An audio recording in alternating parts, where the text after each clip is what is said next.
బోయపాటి సీని గారికి డైరెక్టర్ నాన్నగారికి ఎప్పటి నుంచో పరిచయం? నాన్నగారికి ముందర పరిచయం ఉంది. అందుకాక బోయపాటి సీని గారికి కూడా చాలా భక్తి, అవును, వీటి మీద చాలా నమ్మకాలు, చాలా నమ్మకం, చాలా దాన్ని తన సినిమాల్లో కూడా చూపించడానికి చాలా ప్రయత్నిస్తాడు. పంచభూతాలని, దైవ కార్యక్రమాలని. అవును అవును. అయితే ఇంకా అట్లా పరిచయం ద్వారా నేను ఫస్ట్ అంటే డైరెక్షన్ ఇంట్రెస్ట్ ఉంది, ఏమనుకుంటారో ఏమోనని చెప్పేసి ఆర్టిస్ట్గా ఏమన్నా అదే అని అడుగుదాం అనుకుని ట్రై చేసి. అంటే ఆర్టిస్ట్ ఎట్లా ప్రతి ఒక్కరికి ఇండస్ట్రీకి వస్తే ఆర్టిస్ట్ చేద్దాం ఒకటి ఉంటుంది కదా, ఉంటుంది. అట్లా అడిగితే చూద్దాంలేమ్మా, సరే నువ్వు నీ సిస్టమేటిక్గా ఉంటున్నావు కదా, నువ్వు ఇక్కడ జాయిన్ అవ్వమని చెప్పేసి భద్రా ఎండప్పుడు మనం పరిచయం అయితే తర్వాత నుంచి ఇంకా ఆయనతోనే ట్రావెల్ అవుతూ వచ్చాను. 2004 తర్వాత దగ్గర నుంచి ఇంకా ఆయనతో ట్రావెల్ అవుతూ ఉండటం, మధ్యలో తులసి సినిమా రావటం, ఇంకా అక్కడి నుంచి నేను కంటిన్యూ. ఫస్ట్ నాకు తులసి నుంచి ఫస్ట్ చెక్ కూడా సురేష్ బాబు గారు ఇచ్చారు అనుకోండి. రామానాయుడు గారి ఫ్యామిలీ నుంచి చెక్. అంతే, అసిస్టెంట్ డైరెక్టర్గా. అది కూడా అంటే అప్రెంటిస్గా జాయిన్ అప్పుడు ఇవ్వరు కదా ఫస్ట్. ఒక 3-4 months తర్వాత సురేష్ బాబు గారికి నచ్చి అడగలేదు, ఆయనే కూడా అయినాను మరి సంథింగ్ చెక్ తెచ్చి వాళ్ళు కూడా ఆశ్చర్యపోయారు, సురేష్ బాబు గారు చెక్ ఇచ్చారు. అదే పిలిచి ఇచ్చేసారు అనగానే వీడిదంటే ఏదో టాలెంట్ ఉందనేది అప్పుడే గమనించేశారు. సంథింగ్ ఆయనకి అనిపించింది వీడికి వచ్చి కష్టపడుతున్నాను అట్లా. మొదటి చెక్ సంపాదన ఎంత? 2500. 2500 రూపాయలు. ఇది 15 ఏళ్ల కిందట. అవును. ఇప్పుడు దాదాపు 25 కోట్ల సినిమాని హ్యాండిల్ చేసే ప్లేస్కి వచ్చేసి అంటే అందుకని 100 రెట్లు 1000 రెట్లు పెరిగినట్టు కదా. అంతే కదా ఆబ్వియస్గా సినిమా ఇండస్ట్రీ. ఇప్పుడు బోయపాటి శ్రీనివాసరావు గారితో మీ ట్రావెల్ స్టార్ట్ అయింది. ఎలా నేర్చుకున్నావు? మీ గురుగారితో మీకుండే అనుబంధం ఏంటనేది నాకు నిజంగా తెలుసు, చాలా తెలుసు, చాలా అంటే చాలా తెలుసు. ఎందుకంటే ఆయన నాకు చాలా సొంత సోదరులాగా ఉంటాడు కాబట్టి. మీరు ఆయనతో ఉన్న విధానం, ఆయన నోటి నుంచి ఎప్పుడు వచ్చినా మళ్ళీ మళ్ళీ మళ్ళీ మళ్ళీ అంటుండే కదా. అవును. ఆయనతో ఒక 2 నిమిషాలు ఆయన గురించి, గురుగారి గురించి.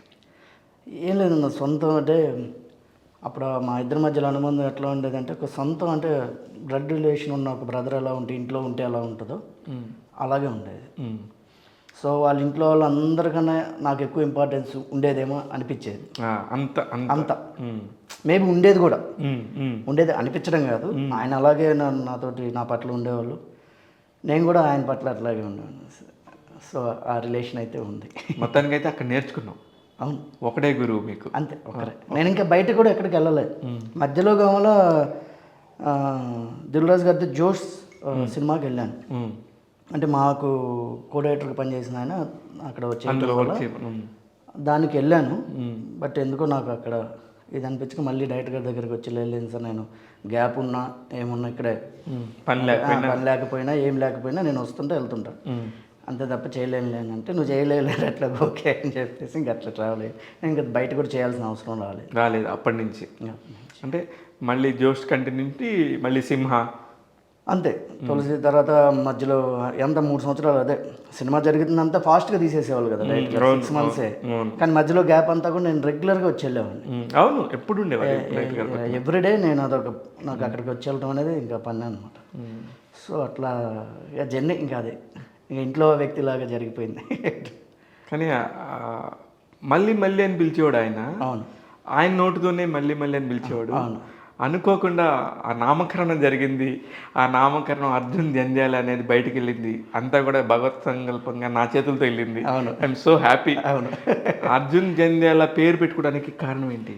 మీకు తెలిసిందండి, అంటే మీరు చెప్పించాలి కాబట్టి అడుగుతున్నారు. బిఆర్ రాజు గారు పెద్ద ఆయన లేరు ఇప్పుడు. అవును, ఆయన ఒకరోజు వచ్చారు. ఫస్ట్ గుణా 369 అనుకున్నప్పుడు వేరే ఆఫీస్లో ఉండి వర్క్ జరుగుతున్నప్పుడు వచ్చారు. వచ్చేసేసి నాకు అంత ముందరే పరిచయం ఉండటం వల్ల ఏమో మామూలుగా ఏమన్నా ఏంటి అది ఇదని మాట్లాడుతూ ఆయన అన్నారు, ఈ మళ్ళీ అట్లా కాదు, నువ్వు మార్చేసేసి మల్లికార్జున్ కదా, మల్లిక తీసేసే అర్జున్, ఇక నుంచి అర్జున్ జంధ్యాల, ఇది ఫిక్స్ అయిపో, నువ్వు కావాలంటే ఎవరినైనా అడుగు, బట్ నేనైతే నమ్ముతున్నాను సినిమా ఇండస్ట్రీ తెలిసిన వాళ్ళలాగా, నీకు అది మంచి బాగుంటుంది, సూపర్ అని చాలా చాలా బ్లెస్సింగ్స్ ఇస్తూ చెప్పారు. అసలు బిఏ రాజు గారు అనే మనిషి ఒళ్ళంతా పాజిటివ్ ఎనర్జీ ఉంటుంది. ఒక మనిషిని ఎలా పైకి తీసుకురావాలి, అతనిలో టాలెంట్ ఉంటే కనుక వాళ్ళ గురించి ఎవరికైనా సరే ఎలా చెప్పాలని 24 గంటలు తాపత్రయపోయేవాడు. అందుకే మహేష్ బాబు గారు కూడా ఆయన పోయినప్పుడు ఏ జర్నలిస్ట్ గురించి మాట్లాడాల, అతని గురించి పర్టికులర్గా మాట్లాడారు. నాకు బాగా గుర్తు, మీ సినిమా రిలీజ్ ముందు కూడా నేను వాళ్ళ ఇంటికి తీసుకెళ్ళాను మిమ్మల్ని. అదే ఆ రోజు కూడా అవును, చాలా ఆయన కనుక ఉన్నట్టయితే నాకు ఇంత ఇంత సమయం కూడా నేను ఉండేవాడిని కాదు, మీకు కూడా తెలుసు. కరెక్ట్. గ్యారంటీకి ఈ పాటి ఇంకా వేరే కొంచెం పెద్ద హీరోతో సినిమా ఆల్మోస్ట్ అయిపోయింది నాకు తెలుసు. ఎప్పుడు అయిపోయి రిలీజ్ అయిపోయి ఇంకో దాంట్లో ఉండేవాళ్ళు. మూడో సినిమా ఉండేది, అన్ఫార్చునేట్లీ రెండో సినిమాలో ఉన్నారు. No problem. ఇక్కడ సినిమా ఇండస్ట్రీలో నాకు తెలిసి మనం ఒక్కొక్క రోజు గడిచే కొద్దీ ఒక్కొక్క కథ నేర్చుకుంటాం, ఒక్కొక్క లైన్ నేర్చుకుంటాం, ఒక్కొక్క పెయిన్ ఉంటుంది. ఆ పెయిన్లో నుంచి ఒక కసి పుడుతుంది, అక్కడి నుంచి అవుట్పుట్ అద్భుతంగా వస్తుంది. అసలు మీ సినిమా అది చూస్తుంటే దేవకి నందన వసుదేవ 1 minute 10 seconds అంటే 40 secondsలోనే అబ్బా ఏం చెప్తున్నాడు రా కదా అనే ఒక ఫీలింగ్ తీసుకొచ్చాను. థియేటర్స్లో క్లాప్స్ నేను చూశాను అన్నీ. నాకు చాలా చాలా హ్యాపీ అనిపించింది. అరే అంటే అది చెప్పాను నేను ఇంట్రోలో కూడా, మన ఇంట్లో నుంచి కనుక ఒక పిల్లోడు డెవలప్ అవుతుంది మనకి ఎంత ఆనందంగా ఉంటుంది. అందులోనే ఎస్పెషల్లీ నీ గురించి నేను ఇదే హీరో మదర్కి చెప్పాను నేను వెళ్ళి పర్టికులర్ ఫస్ట్ టైం చెప్పినప్పుడు చూద్దామన్నారు. వాళ్ళు కూడా ఒక మంచి ఫ్యామిలీ నుంచి వచ్చిన వాళ్ళు, ఏదైనా కథ ఓకే అనుకునేటప్పుడు వాళ్ళ బ్రదరు పెద్ద సూపర్ స్టార్ మహేష్ బాబు, ఇంత బ్యాక్గ్రౌండ్ ఉన్నప్పుడు వాళ్ళు కూడా జాగ్రత్తగా ఎందుకుంటారు automatic. But very genuine persons. అప్పటి వరకు నాకు తెలియదు, అంటే పెద్ద ఫ్యామిలీ మనకి వర్కౌట్, మన సినిమా చేసి వచ్చున్నాం, తర్వాత ఇన్ని జరుగుతున్నాయి ఎంతవరకు ఏంటి అనే ఒక చిన్న ఆలోచన ఉండే. కానీ అది లేదు. సినిమా స్టార్ట్ అయిన తర్వాత నుంచి అంటే ఆయన కొత్తగా వచ్చి లెర్నింగ్ నేర్చుకునే వ్యక్తిలాగే ఉంటున్నారు తప్ప అశోక్ గారు ఎప్పుడు లేదు అసలు.